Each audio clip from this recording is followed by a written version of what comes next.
السلام علیکم، welcome to Dun Stories channel. کہانی شروع کرنے سے پہلے ہمارے چینل کو سبسکرائب کریں اور بیل بٹن دبا کر تمام ویڈیو نوٹیفیکیشنز آن کر لیں۔ آئیں سنتے ہیں قدیم زمانہ مصر کے پر اسرار ماحول میں جنم لینے والی ایک سحر انگیز داستان، سنہری تابوت۔ Next episode. امیر غیری نے میری طرف اشارہ کیا۔ یہ ظہورہ ہے۔ کیسی ہو بیبی؟ کیا میں تمہارا معائنہ کر سکتا ہوں؟ ڈاکٹر مسکراتا ہوا میرے قریب آیا۔ میں نے بے بسی سے ان دونوں کو دیکھا اور روندے ہوئے لہجے میں بولی، کیوں میری زندگی کو سولی پر چڑھا رہے ہو تم لوگ؟ کیا بگاڑ سکتی ہوں میں تمہارا؟ بالکل بے سہارا ہوں۔ جو کچھ تم کرنا چاہتے ہو اس میں کوئی رکاوٹ نہیں ہوگی۔ میں تمہاری ہر خواہش کے سامنے سر جھکا دوں گی۔ ایسا کچھ نہ کرو، میں ٹھیک ہوں۔ تم جانتے ہو میں بالکل ٹھیک ہوں۔ بالکل ٹھیک ہوں میں ڈاکٹر۔ میرا نام ظہورہ نہیں ہے، لیکن تم کہتے ہو تو میرا نام ظہورہ ہے۔ پہلے میں پاگل تھی، اب میں ٹھیک ہوں۔ امیر غیری کے چہرے پر ایک لمحے کے لیے خجالت کے آثار ابھرے، پھر یہ مجھ سے نظریں چرا کر ڈاکٹر سے بولا، یہ تمہارے قدموں کی برکت ہے ڈاکٹر، اب تو یہ بالکل ٹھیک معلوم ہوتی ہے۔ کبھی کبھی کوئی وقتی حادثہ بھی دماغ معطل کر دیتا ہے۔ مجھے بھی اب یہ بالکل ٹھیک نظر آتی ہے، ان کی آنکھوں سے پتہ چلتا ہے۔ جی آئیے پھر چلے، امیر غیری بولا، اور ڈاکٹر سب سے پہلے ہی دروازے کی جانب بڑھ گیا۔ وہ کسی قدر بکھلایا ہوا سا لگ رہا تھا۔ ڈاکٹر بھی اس کے پیچھے پیچھے باہر نکل گیا۔ میں بستر پر پاؤں لٹکا کر بیٹھ گئی۔ سخت بھوک لگ رہی تھی۔ میں نے ادھر ادھر دیکھا۔ کچھ فاصلے پر سفید رنگ کا ایک گھنٹا لٹکا ہوا تھا، اس کے قریب ایک ہتھوڑی رکھی ہوئی تھی۔ اپنی جگہ سے اٹھ کر میں نے گھنٹے پر ہتھوڑی سے ضرب لگائی۔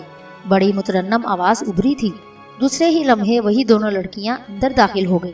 میں نے طنزیہ مسکراہٹ سے انہیں دیکھا اور بولی، میرا دماغ اب بالکل ٹھیک ہو گیا ہے۔ تم لوگ مجھ سے خوفزدہ نہ ہو، تم میری خادمائیں ہو نا؟ جی خاتون ظہورہ، میں بھوکی ہوں، کچھ کھلا سکو گی؟ جی ابھی۔ ان میں سے ایک لڑکی بولی، چائے یا کافی ساتھ ہو تو بہتر ہے۔ جی۔ دونوں واپسی کے لیے مڑ گئیں۔ سنو، میں نے پکارا اور وہ دونوں رک گئیں۔ تم دونوں جڑوا ہو کیا؟ جی نہیں تو۔ تم میں سے ایک یہاں رکے اور ایک جا کر میرے لیے کھانا لائے، میں نے تحکمانہ لہجے میں کہا، اور ان میں سے ایک لڑکی جلدی سے باہر نکل گئی۔ دوسری رک کر ہراساں نظروں سے مجھے دیکھنے لگی۔ ایک لڑکی باہر نکل گئی تھی۔ میں نے کہا، کیوں ڈرتی ہو مجھ سے؟ بولو۔ نہیں خاتون نہیں، وہ جلدی سے بولی، تمہیں مجھ سے کوئی نقصان نہیں پہنچے گا، وعدہ کرتی ہو۔ آؤ بیٹھو۔ بیٹھ جاؤ، میں نے نرمی سے کہا اور وہ بیٹھ گئی۔ مجھے کب سے جانتی ہو؟ جی وہ لڑکی ہچکچاتے ہوئے بولی، سچ بولنا تمہیں خدا کا واسطہ، اگر تمہیں اپنی زندگی کا خطرہ بھی ہو۔ میں نے لجاجت سے کہا اور لڑکی کے انداز میں کچھ تبدیلی ہو گئی۔ اس نے آہستہ سے کہا، نہیں خاتون، میں سچ بولوں گی، مجھے کب سے جانتی ہو؟ صرف چند گھنٹے پہلے سے۔ اس سے پہلے تم نے مجھے یہاں نہیں دیکھا؟ نہیں، ہم اسکندریہ میں تھے۔ اسکندریہ میں وہاں کیا؟ خاتون زبونہ کے خدمتگار تھے ہم لوگ۔ خاتون زبونہ کون ہیں؟ امیر غیری کی چچی حضور ہیں، انہوں نے ہی امیر کی پرورش کی ہے۔ تم نے پہلے کبھی ظہورہ کا نام سنا تھا؟ ہاں، ہمیں علم تھا کہ خاتون ظہورہ امیر غیری کی بہن ہیں اور وہ قاہرہ میں رہتی ہیں اور ان کا دماغی توازن ٹھیک نہیں ہے۔ جی۔ امیر غیری کبھی اسکندریہ اپنی چچی کے پاس نہیں جاتے؟ 3 سال میں سے 2 دفعہ گئے ہیں۔ ان کا سارا کاروبار قاہرہ میں ہی ہے۔ کیا کاروبار ہے ان کا؟ بحری جہازوں کی کمپنی ہے۔ کبھی خاتون ظہورہ امیر غیری کے ساتھ اسکندری نہیں گئیں؟ 3 سال میں تو نہیں۔ 3 سالوں کا تذکرہ کیوں کرتی ہو تم؟ ہم دونوں کو امیر کی ملازمت میں آئے ہوئے 3 سال ہی گزرے ہیں۔ اس سے قبل ہم لیبیا میں تھے۔ سلسلہ گفتگو دوسری لڑکی کی آمد پر رک گیا۔ خوشبودار کافی کی بھاپ اڑ رہی تھی۔ خشک میوے، سرخ لبنانی سیب، انگور اور سینڈوچ تھے۔ میری بھوک چمک اٹھی اور میں کھانے میں مصروف ہو گئی۔ ان ہوش زدہ حالات سے سمجھوتا کرنا ضروری تھا۔ میرا اضطراب آخر مجھے کیا دے رہا ہے؟ کب سے مضطرب ہوں میں، کہیں بھی پناہ نہیں مل رہی۔ جو کچھ بھی ہے جہنم میں جائے، اب جو کچھ ہوگا وہ دیکھا جائے گا۔ میں نے ان دونوں خادماؤں کو دوست بنا لیا۔ وہ مجھ سے کھل کر باتیں کرنے لگی۔ میں نے ان سے پوچھا، یہ جگہ کون سی ہے؟ اور وہ حیرت سے مجھے دیکھنے لگی۔ نہیں، ڈرنے کی ضرورت نہیں، تمہیں معلوم ہے میرا ذہنی توازن خراب ہو گیا تھا، اب میں ٹھیک ہوں۔ ماضی کی کوئی بات مجھے یاد نہیں۔ یہ جبل اسامہ ہے، بہت خوبصورت محل ہے، امیر غیری کا، پہاڑی کے دامن میں ہے۔ امیر یہیں رہتے ہیں؟ ہاں، اور وہ دوسرے لوگ بھی ہیں، میرا مطلب ہے امیر غیری کے بیوی بچے۔ نہیں، انہوں نے شادی ہی کہاں کی ہے، وہ خود بھی تو۔ لڑکی کہتے کہتے رک گئی۔ ہاں کہو، رک کیوں گئی؟ میں نے کہا اور لڑکی آہستہ سے بولی، لوگ کہتے ہیں ہمیں اپنی زبان کی گستاخی کی اجازت نہیں ہے۔ اس کا مطلب ہے تمہیں میری دوستی پر اعتماد نہیں۔ تم دونوں میری خادمائیں نہیں، دوست ہو۔ تمہاری کہی ہوئی کوئی بات مجھے بری نہیں لگے گی اور نہ ہی میں کسی کو بتاؤں گی۔ لوگ کہتے ہیں کہ امیر گیری کا دماغی توازن بھی درست نہیں ہے، ان پر پراسرار دورے پڑتے ہیں۔ وہ 1 سال تک دماغی اسپتال میں بھی رہ چکے ہیں۔ وہ میرے خدا، میرے ہونٹ سکڑ گئے۔ میں دیر تک ان دونوں کو دیکھتی رہی، پھر گہری سانس لے کر بولی، کیا اب بھی گیری پر دورے پڑتے ہیں؟ ہمیں نہیں معلوم، لیکن انہوں نے شادی نہیں کی۔ تمہیں کیا کہہ کر اسکندریہ سے بلایا گیا ہے؟ بس وہاں سے ہمیں قاہرہ پہنچنے کی ہدایت ملی ہے۔ یہاں آئے تو آپ کا خدمتگار متعین کیا گیا۔ یہ کہہ کر وہ رک گئی۔ میں بھی پاگل ہوں، میں نے ہنس کر کہا۔ خدا کے فضل سے آپ بالکل ٹھیک ہیں، انہوں نے کہا، اور اس کے بعد تمام دن وہ دونوں میرے ساتھ رہیں۔ رات کو البتہ چلی گئی تھی، لیکن دوسری صبح وہ پھر میرے ساتھ تھی۔ مجھے غسل کرایا گیا، مشک عنبر میں بسا ہوا پانی تھا۔ میں نے ان سے فرمائش کی کہ میں چہل قدمی کرنا چاہتی ہوں۔ وہ مجھے لے کر باہر آ گئیں۔ قابل رشک عمارت تھی، ہر کمرہ بے مثال، بہترین، پائیدار، جدید و قدیم کے لوازمات سے آراستہ۔ میں باغ میں ٹہل رہی تھی کہ ایک طرف ڈسٹ بین میں مجھے وہ اخبار نظر آیا جس میں میری تصویر نمایاں تھی۔ پرانا اخبار تھا جسے یہاں ڈال دیا گیا تھا، لیکن میری تصویر صاف نظر آ رہی تھی۔ میں نے آگے بڑھ کر اسے اٹھایا اور پھر ان میں سے ایک لڑکی سے کہا، سنو ذرا پڑھو کیا لکھا ہے۔ لڑکی نے اخبار لے لیا اور پڑھنے لگی، غیر ملکی ہوٹل سے فرار، یہ جہاں بھی نظر آئے پولیس کو اس کی اطلاع دی جائے۔ اس کے بعد اس نے جو کچھ پڑھا اس نے مجھے شدید حیرت سے دیوانہ کر دیا۔ مارشل سے میری آمد، یہاں قیام، اور اس کے بعد پراسرار افراد کی کہانی، اور ایک اور انکشاف بھی تھا۔ یہ عسکری نامی ایک نوجوان کے بارے میں تھا جو اپنے سامان کے ساتھ فرار ہو چکا تھا۔ لکھا گیا تھا کہ ہم دونوں ایک ہی ملک کے باشندے ہیں اور ہمارے درمیان گہرا رابطہ ہے۔ ہم کسی خطرناک ارادے سے فرار ہوئے ہیں۔ وہ لڑکی میری تصویر کے ساتھ یہ تحریر پڑھ کر خود بھی حیران رہ گئی۔ اس نے تعجب کے انداز میں دوسری لڑکی کی طرف دیکھا اور اخبار اس کی طرف بڑھا دیا، لیکن میرا ذہن ہواؤں میں اڑ رہا تھا۔ پے در پے ایسے ذہنی حادثوں سے دوچار ہونا پڑا جو دماغی توازن خراب کر دیں، لیکن کیا کرتی، میں بے بس تھی۔ کیا ہے یہ سب کچھ کہ قبائلیوں کے ایک قافلے نے مجھے ایک نقلستان میں پایا اور اپنے ساتھ قاہرہ لے آئے۔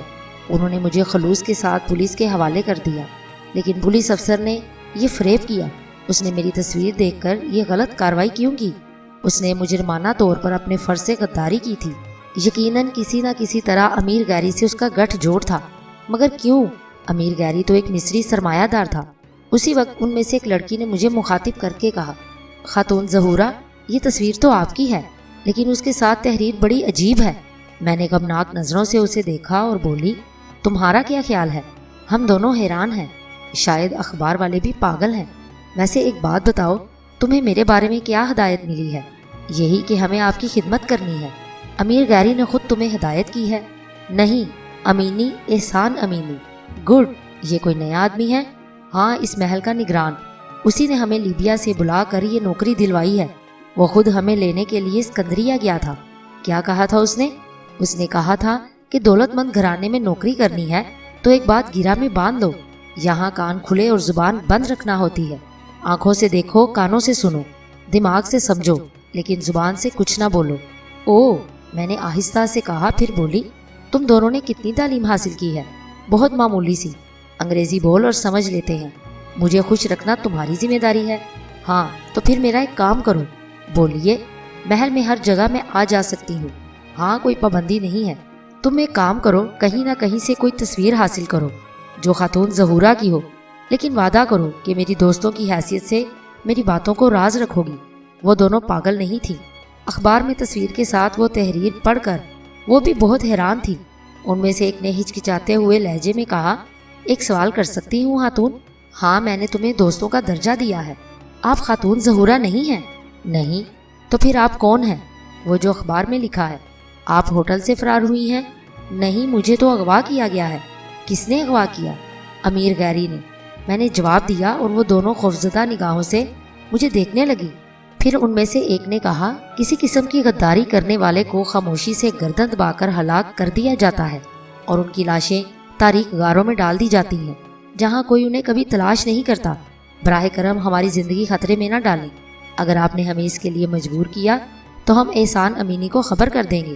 میں نے گہری نگاہوں سے انہیں دیکھا اور بولی، ٹھیک ہے، میں تمہاری زندگی چاہتی ہوں، تمہارا دل چاہے تو میری یہ باتیں احسان کو بتا دینا۔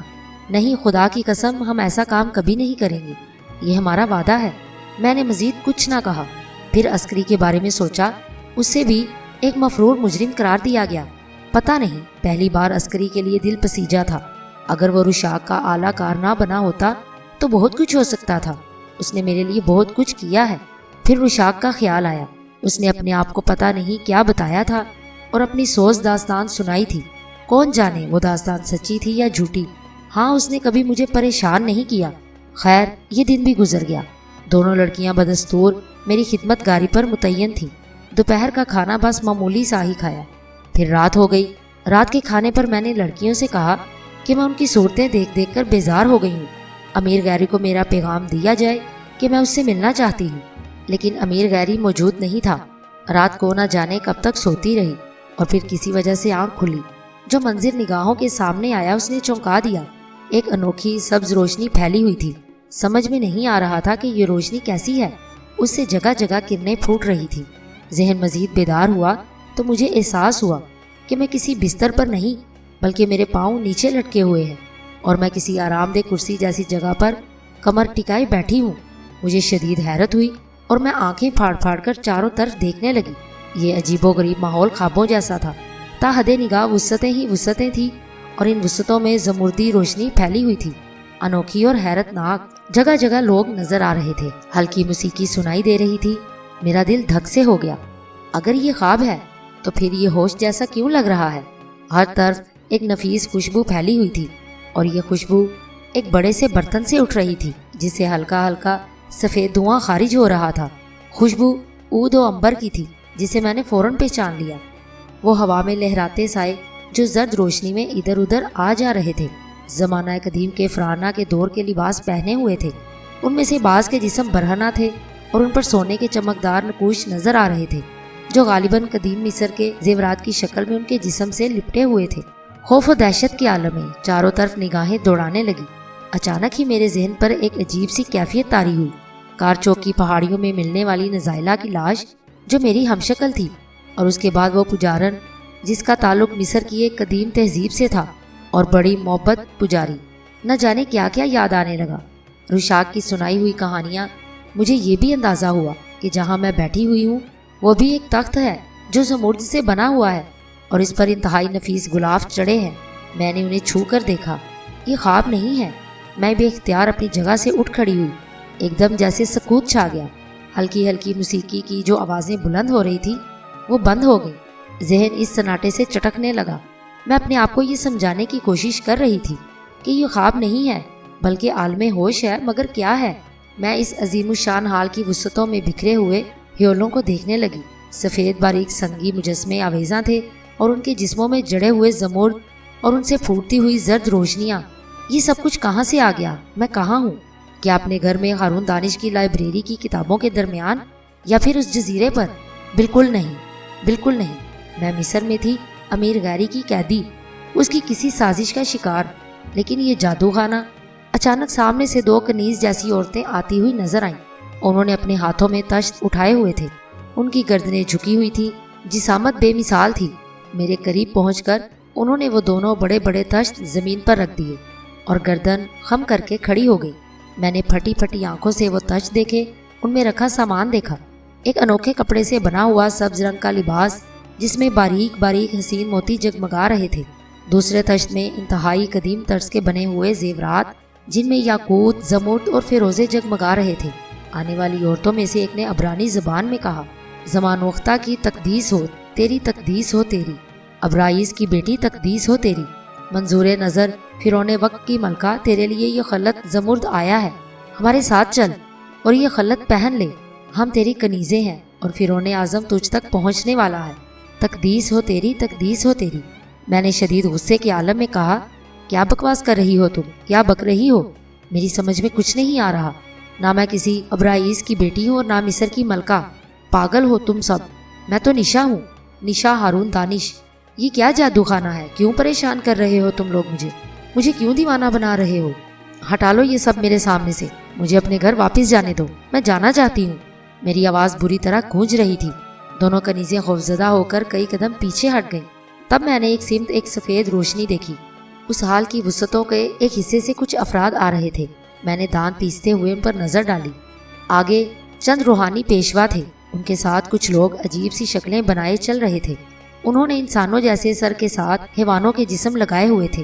ایک شخص ان کے درمیان موجود تھا جو شانوں سے لے کر ٹخنوں تک سفید لباس میں ملبوس تھا، سر پر فرعون کا تاج پہنے ہوئے تھا۔ میں نے اس شخص کو پہچان لیا، یہ امیر غیری تھا، لیکن اس کے چہرے پر عجیب سے رنگ چڑھے ہوئے تھے، بس اسے خد و حال سے پہچانا جا سکتا تھا۔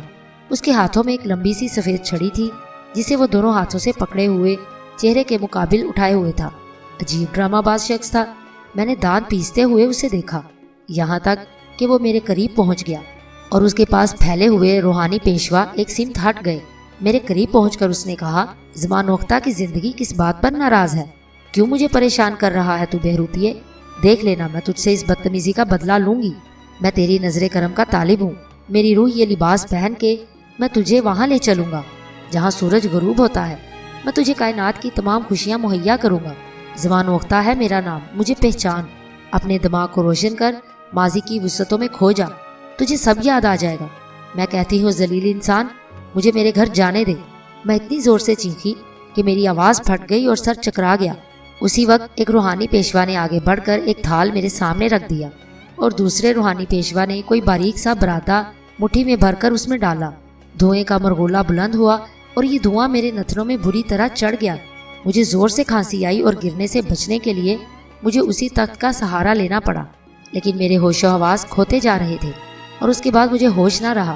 البتہ زندگی سے تعلق اپنے ہوش سے ہی ہوتا ہے۔ سورج کی کرنیں کسی رخنے سے اندر داخل ہو رہی تھی۔ میں نے آنکھیں کھولی تو ان کی تیز چمک آنکھوں کو بہت بری لگی۔ دونوں ہاتھ آنکھوں پر رکھ کر میں نے اپنے آپ کو سنبھالا اور دوبارہ آنکھیں کھولی۔ دل کو ایک دھکا سا لگا۔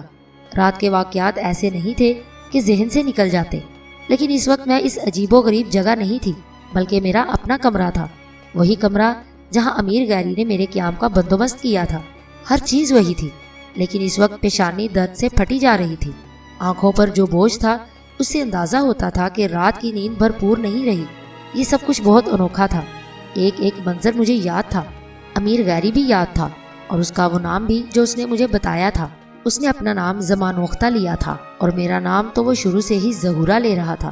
وہ سچ مچ مجھے پاگل کر دینا چاہتا تھا۔ کیا اس پوری کائنات میں سبھی میرے دشمن ہو گئے ہیں؟ میں نے وحشت زدہ انداز میں لالا اور عظیمہ کو پکارا۔ دونوں بری طرح دوڑتی ہوئی اندر آئیں اور پھٹی پھٹی آنکھوں سے مجھے دیکھنے لگی۔ میں نے غراتے ہوئے لہجے میں کہا، کہاں تھی تم لوگ رات کو؟ یہیں آپ کے دروازے کے سامنے، آپ کی خدمت میں۔ رات کو بھی تمہیں یہی موت آتی ہے؟ ہمارے لیے یہی حکم ہے کہ دن اور رات آپ کی غلامی کریں۔ اگر ہم سے کوئی غلطی ہو گئی ہے تو ہم شرمندہ ہیں محترمہ ظہورا۔ کیا آپ نے ہمیں آواز دی تھی؟ عظیمہ نے خوفزدہ لہجے میں پوچھا۔ زمانے بھر کی مکار ہو تم لوگ۔ ظاہر ہے چند سکوں کے عوض تم نے پیٹ بھرنے کے لیے یہاں غلامی کی، یہاں غلامی کی زندگی قبول کی۔ تمہارے دل میں انسان دوستی کیسے جاگ سکتی ہے؟ لیکن فکر مت کرو، میرا وقت بھی آئے گا۔ میں تم سب کو امیر غیری کے جرم میں تمہیں بھی برابر کا شریک بناؤں گی، اور اس کے بعد جو تمہیں دھکے کھانے پڑیں گے تم اس کا تصور بھی نہیں کر سکتی۔ لعنت ہے تم پر۔ میں نے تم سے دوستی طلب کی تھی، لیکن روٹی کے چند ٹکڑوں کے لیے جینے والیاں بھلا دوستی کے نام سے کیسے واقف ہو سکتی ہیں؟ رات کے کھانے میں تم نے مجھے کیا دیا تھا کہ مجھ پر بے ہوشی طاری ہو گئی؟ جی، لالا نے حیرت سے منہ پھاڑ کر کہا۔ معصوم مت بنو، میں سب کچھ جانتی ہوں۔ لالا نے عظیمہ کو دیکھا اور پھر گھگیاتے ہوئے بولی، خدا کی قسم، ہم سے کوئی بھی قسم لے لیجیے خاتون ظہورا، ہم بھی شاید کسی نشے آور شے ہی کا شکار ہو گئے تھے۔ جب ہم نے رات کو کھانا کھایا تو اس کے بعد ہمارے حواس بھی تھوڑی دیر کے بعد گم ہو گئے۔ ایسی ٹوٹ کے نیند آئی کہ ہم اپنے بستروں پر دراز ہو گئے۔ ہم پر موت جیسی نیند طاری تھی۔ آپ ہمیں معاف کر دیجیے، آپ کو ہماری ذات سے کبھی زحمت نہیں ہوگی۔ جھوٹی ہو تم دونوں، مکار ہو۔ میں نے تمہیں رازدار بنانے کی کوشش کی، یہ میری غلطی تھی، کیونکہ تم فطری طور پر کنیز ہو، غلام ذہنیت کی مالک۔ میں ان پر لان تان کرتی رہی اور وہ گردن جھکائے سنتی رہی۔ پھر میں نے کہا، غیری کہاں ہے؟ ہم نہیں جانتے۔ جاؤ معلوم کرو، اور نہ معلوم کر سکو تو مجھے اپنی صورت نہ دکھانا۔ تم میری خادمائیں ہو یا نگران، میں جانتی ہوں کہ تم دونوں مجھ پر نگرانی کے لیے مقرر کی گئی ہو۔ جاؤ اس سے کہو کہ میں اس سے ملنا چاہتی ہوں۔ وہ دونوں سر پر پاؤں رکھ کر بھاگ گئی۔ مجھ پر ایک بار پھر جنون طاری ہو گیا اور میں آپے سے باہر ہو گئی۔ ہر شخص فریبی، ہر شخص صرف اپنی ذات کے لیے سوچتا ہے۔ بہرحال ان خود غرضوں کے درمیان مجھے بھی خود غرضی سے ہی جینا چاہیے۔ ماں باپ نہیں تھے تو نہ صحیح، زندگی میرے لیے کون سی مشکل تھی؟ میں نے بلا وجہ ان کی چاہت میں اپنے آپ کو دربدر کیا۔ اگر ہارون دانش اب بھی اس دنیا میں موجود رہتے جنہوں نے ایک عرصہ میرے باپ کی حیثیت سے گزارا ہے، تو ان کے دل میں بھی خود غرضی کا نشان ملتا۔ وہ اپنی ذات کے لیے سرگرداں رہے اور انہوں نے مجھے قربانی کا بکرا بنا کر رکھا ہے۔ کیا کروں، خود غرضی ہی سب سے انمول شے ہے۔ عسکری بھی اپنی ذات کی بہتری کے لیے مجھ تک پہنچا تھا۔ کون جانے اب وہ جو کچھ کر رہا ہے اس کی گہرائیوں میں اس کی وہی غرض پوشیدہ ہے۔ ہاں عسکری، اس کے علاوہ تیرا اور کیا مقصد ہو سکتا ہے؟ کیا سمجھے؟ آؤ ذرا میرے سامنے آؤ، اب تو مجھے بالکل بدلا ہوا پاؤ گے، کیونکہ تمہارے ذریعے میں اپنے وطن کا رخ کرنا چاہتی ہوں۔ سوری سسٹر صوفیہ، تم اس قدر مخلص ضرور تھی کہ تم نے میرے ساتھ اتنا مشکل سفر طے کیا، لیکن تم بھی انسان تھی، کہاں تک سایوں کا پیچھا کرتی؟ تمہارا اپنا مستقبل بھی تو خطرے میں پڑ گیا تھا۔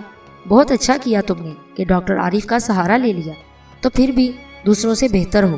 میں کیا کروں؟ کیا میں اتنی طاقتور ہوں کہ ہر مسئلے سے نپٹتی رہوں؟ میں انہی سوچوں میں گم تھی کہ کوئی میرے کمرے کے دروازے سے اندر داخل ہوا۔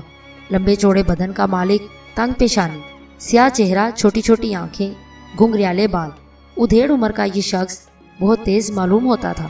اندر آیا اور سینے پر دونوں ہاتھ باندھ کر جھکا، پھر سیدھا ہو کر بولا، خاتون ظہورا نے اپنے غلام احسان امینی کو پہچان لیا ہوگا۔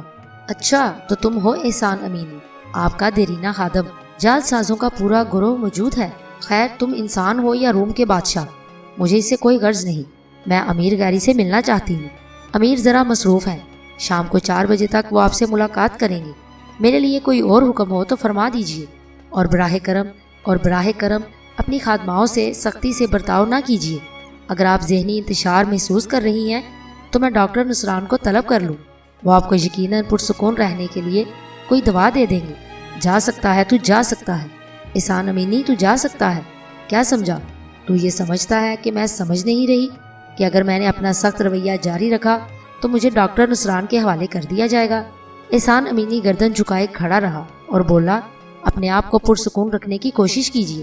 اگر امیر مجھے دستیاب ہو گئے تو آپ اطمینان فرمائیے، بہت جلد ان کی آپ سے ملاقات ہو جائے گی۔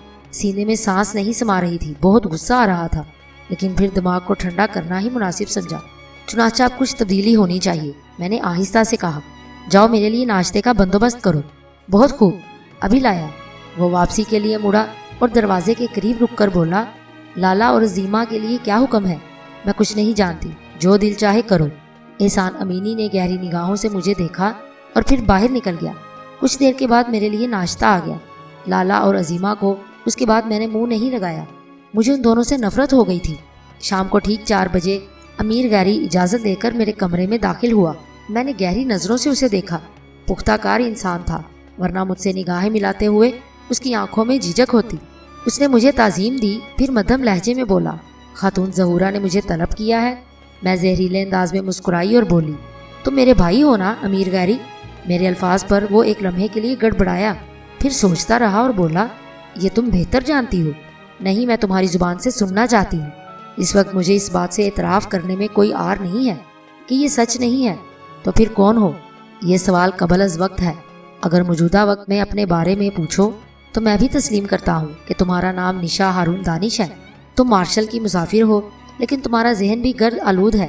تم بھی وقت کے جس عمل سے گزر رہی ہو میری طرح، لیکن جب دھند چھٹ جائے گی تو تمہیں یاد آ جائے گا کہ تم خاتون ظہورا ہو، تم ملکہ مصر ہو اور میں فرعون مصر۔ وہ وقت زیادہ دور نہیں ہے، یہ فرشتوں کی پیش گوئی ہے اور فرشتے سچ کہتے ہیں۔ اس کی آواز میں حس بیدار ہو گئی۔ میں پھٹی پھٹی آنکھوں سے اسے دیکھ رہی تھی۔ اس کی بکواس کا ایک لفظ مجھے سمجھ نہیں آ رہا، البتہ مجھے لالا اور عظیمہ سے ہونے والی گفتگو یاد آ رہی تھی۔ اس میں سے کسی نے کہا تھا کہ خود امیر گیری کا بھی دماغ صحیح نہیں ہے، لیکن ایک اور بے تکی کہانی میرے علم میں آئی تھی۔ یہ کیا بکواس ہے، کتنی کہانیاں مجھ سے منسلک ہیں۔ تاہم میں نے ذہن کو جھٹکا دیا اور بولی، تم نے ہی مجھے ہوٹل سے اغوا کروایا تھا۔ وہ چونک پڑا، اور اس کے بعد تم نے مجھے نخلستان شاجرہ میں پھنکوا دیا، وہاں سے بدو مجھے اٹھا کر لائے تھے۔ میں نے؟ وہ حیرت سے بولا، آدھے سورج کی قسم، میں نے ایسا کچھ نہیں کیا، مجھے اس کے بارے میں کچھ بھی معلوم نہیں۔ مجھے تو تمہاری تلاش تھی، فرشتوں نے میری رہنمائی تم تک کی، لیکن تمہارے پاس پہنچنے سے پہلے مجھے خبر ملی کہ اب تم اس ہوٹل میں نہیں ہو۔ احسان امینی میرا ملازم لیکن نہایت با اثر شخص ہے.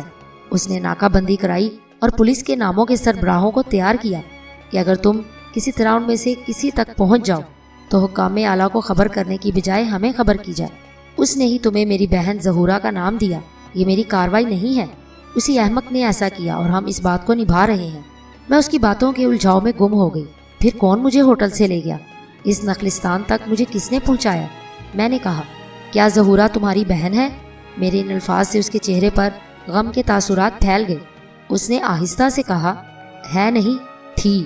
وہ اپنا فرض پورا کر چکی ہے. کیا مطلب؟ دلی آف کنگز کے تہہ خانے میں اس کا حنوط شدہ جسم ایک تابوت میں محفوظ ہے. اس نے زہر پی کر اپنے بھائی کے لیے قربانی دے دی تاکہ پھر کوئی نحوست اس کا تعاقب نہ کرے. کیا اس نے خودکشی کر لی تھی؟ ہاں، اور یہ بات سیغہ راز میں ہے. احسان نے اپنے ہاتھوں سے اسے زہر پلایا تھا. لوگ یہی جانتے ہیں کہ وہ ذہنی مریضہ ہے اور کہیں گم ہو گئی ہے، لیکن میرے اور احسان کے بعد تم تیسری رازدار ہو. احسان نے اسے زہر پلایا تھا؟ کیا زبردستی پلایا تھا؟ میں نے دہشت سے جھرجھری لے کر کہا، یہ ضروری تھا، ورنہ میری سلطنت کی حدود کشادہ نہ رہ پاتی. مجھے لاتعداد دشمنوں کا سامنا کرنا پڑتا. اس نے سادگی سے جواب دیا اور اچانک مجھے شدید خطرے کا احساس ہوا. مجھے ایک دم محسوس ہوا کہ میں نہایت خطرناک پاگل کے سامنے ہوں. ایسے پاگل کے سامنے جو بظاہر صحیح دماغ ہے. میں نے خوف کے عالم میں کہا، تم غلطی پر ہو امیر گیری.